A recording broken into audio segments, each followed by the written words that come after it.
Strip everything down to image, word, idea. Without narrative, it means nothing.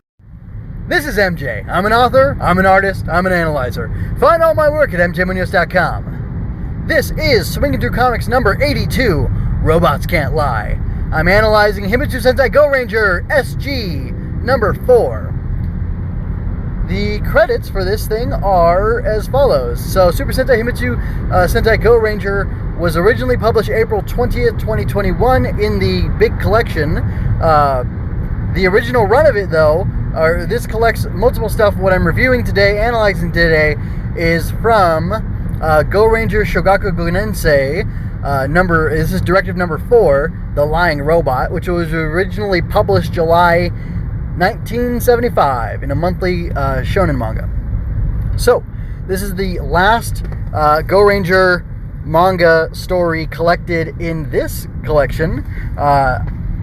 Honestly, the history behind Gorenger is so confusing. I think there are more manga. I think there's like a spicy, like, gag manga version of Gorenger, but I'm not going to look into that. This is it for the official release, the fourth and final story of the SG version of Gorenger, and I'm really excited about it. But I will continue giving you the credits. Of course, the writer and artist is Shotaro Ishinomori. Translation was done by Alethea and Athena. Nibley. Adaptation was done by Alexis Roberts and Don Davis. Lettering was done by Bambi, Eloriaga-Amago, and Roland Amago.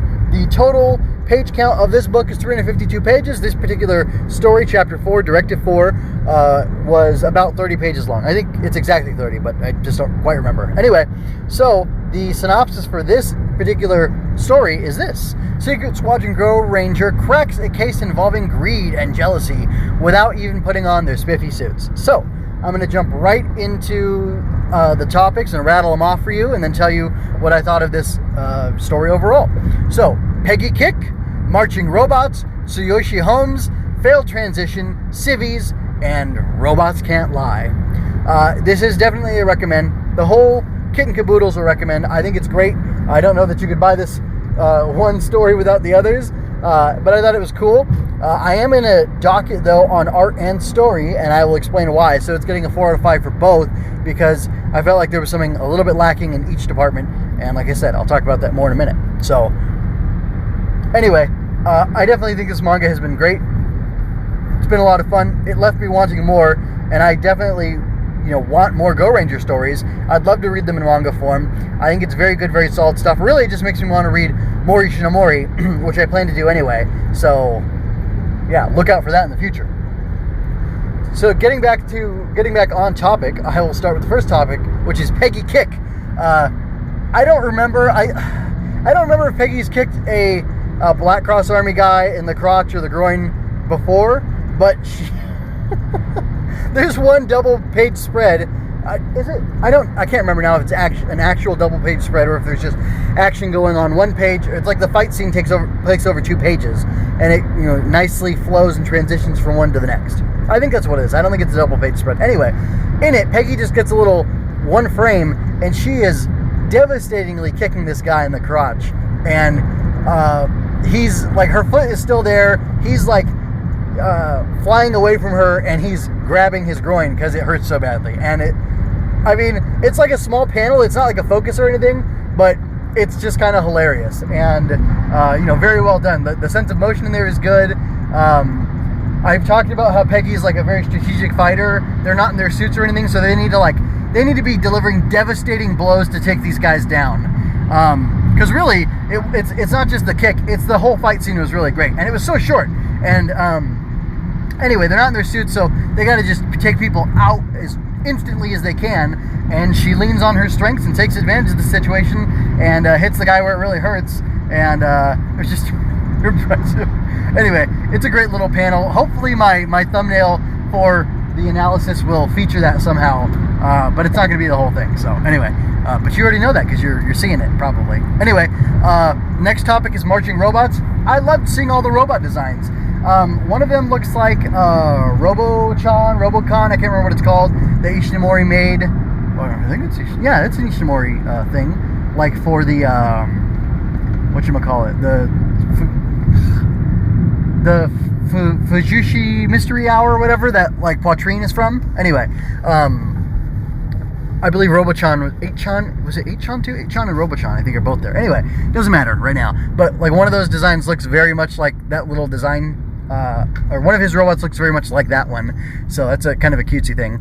And then just the other robot designs were really cool. There was one that kind of reminded me of like the Rhino guy from Kikaider, and I was wondering if he was like kit bashing a bunch of his previous designs, or you know, like taking elements from them and putting them on these robots. But anyway, they were really cool to see, and that was a lot of fun. Like, I don't know, not much really happened in this story, but I mean, it's a complete story, but it's just kind of funny because it's like half the you get a few scenes with you get like the fight scene, you get the couple scenes with the robots, and then most of it's just like the setup and the investigation, and then Tsuyoshi talking about how he solved it, and that's it. So moving on to the next topic, but the robots were a very fun addition to it is what I'm trying to say as I conclude that thought and move on to the next topic, which is Tsuyoshi Holmes. So I really like that he was shrewd enough and sharp enough, and Ishinomori, I like how he structures the writing, because it's like, it's not holding your hand at all. It's a little heavy on like, oh, Tsuyoshi has this solved and we're gonna, you know, do a mystery twist plot or whatever.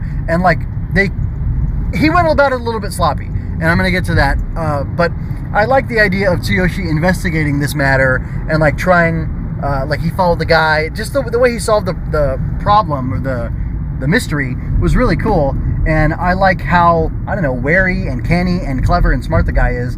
And I like that we get to see a range of that, because the last review I did, you know, chapter 3, he's all sad and mopey, and he's acting very differently, but I like it because it feels very human.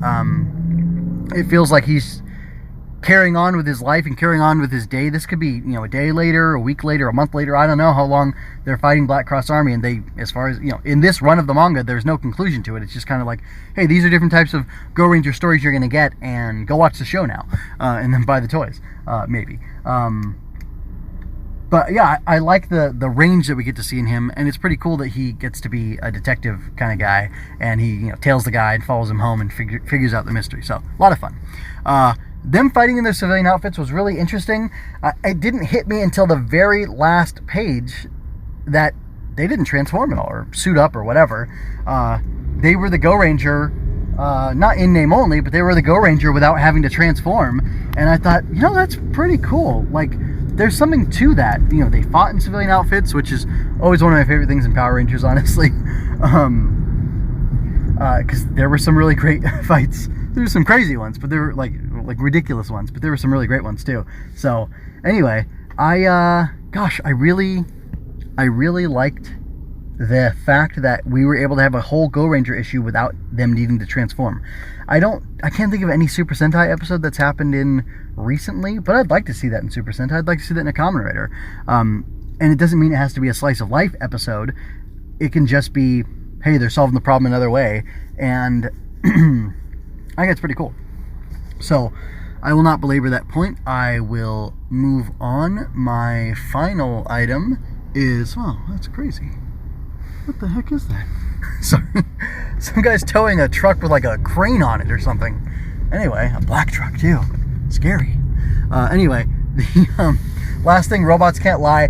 So like, it looks like Ishinomori was kind of pulling on like, what is it, Asimov's, like the three, did Asimov come up with the three laws of robotics, or was that somebody else? Anyway, I think it's cool that he's using like classic sci-fi concepts and ideas to kind of flesh out the story.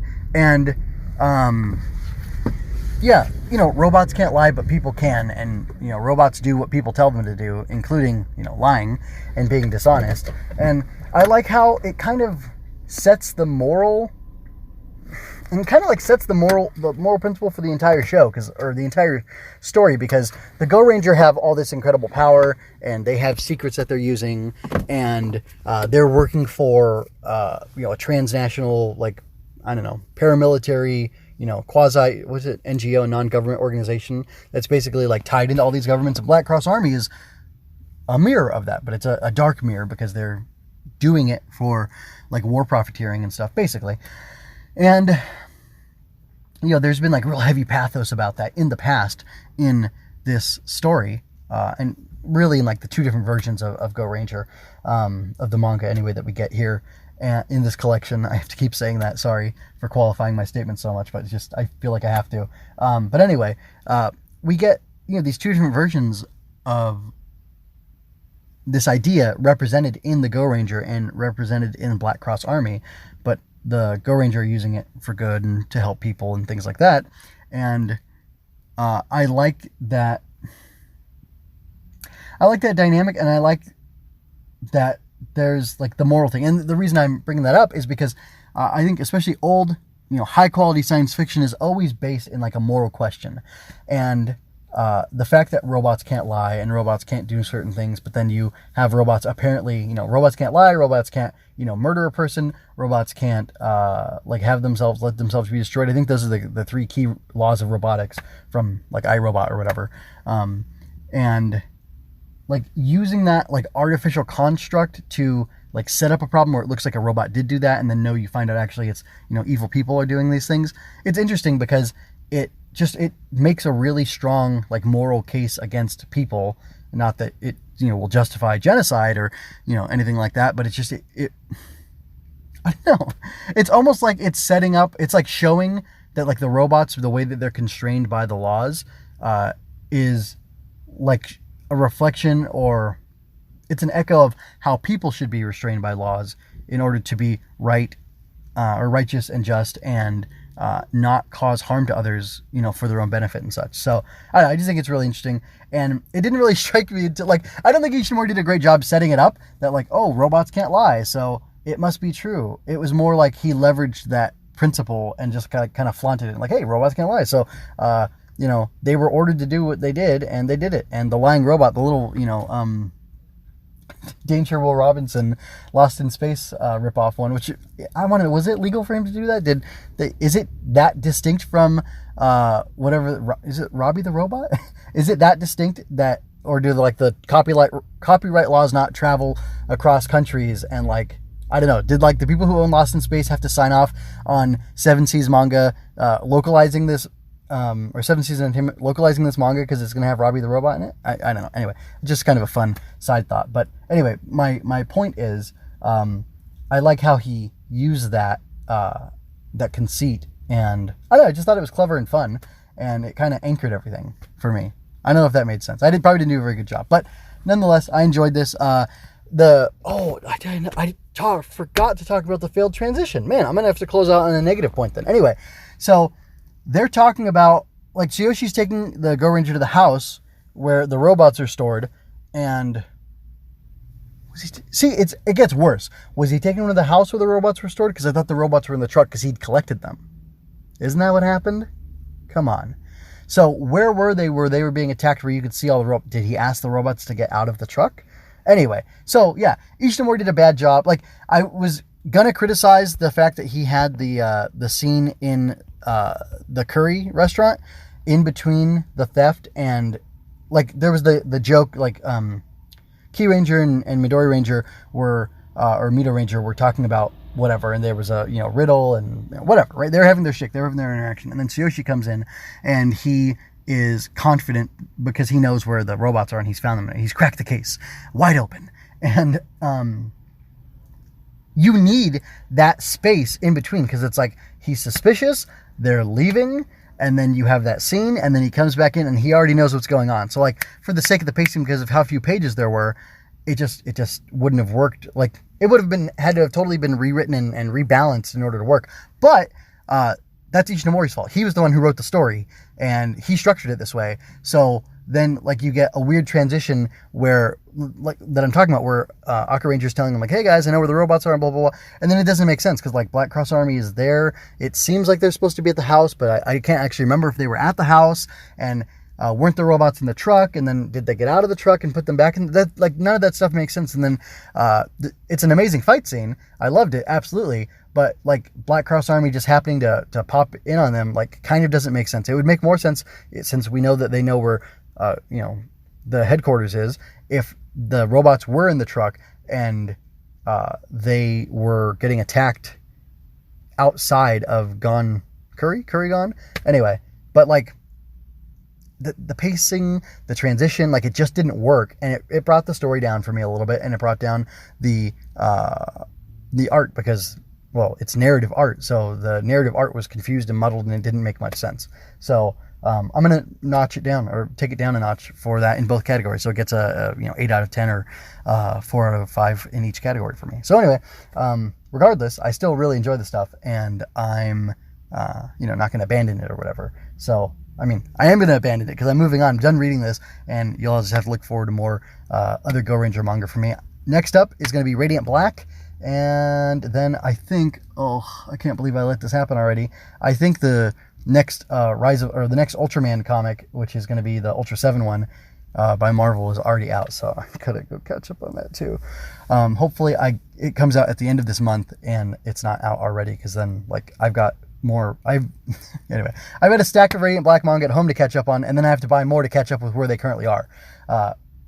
If I like it. So we'll see what happens with that. Hopefully I do. And hopefully I'll keep up with that. Well, anyway, I'm going to go ahead and get out of here. I am going to encourage you to go to mjmunoz.com and check out my author, artist, and analyzer tabs or menus at the top where you can find all my content, all my stuff, and enjoy that. Going real slow on the TikTok. I'm trying to develop a thing to do with that, but I'm super focused on doing these daily Bible meditations on my other TikTok. So the nerd stuff has to wait. So anyway, I leave you with peace and blessings. I'm MJ, and I'm signing out for now. Please go check out my stuff over on the site. Check out the contact tab if you want to throw some money my way. I would love that. It'd be amazing. It'll help me do more stuff.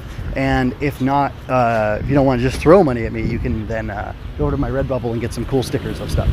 Anyway, that's it.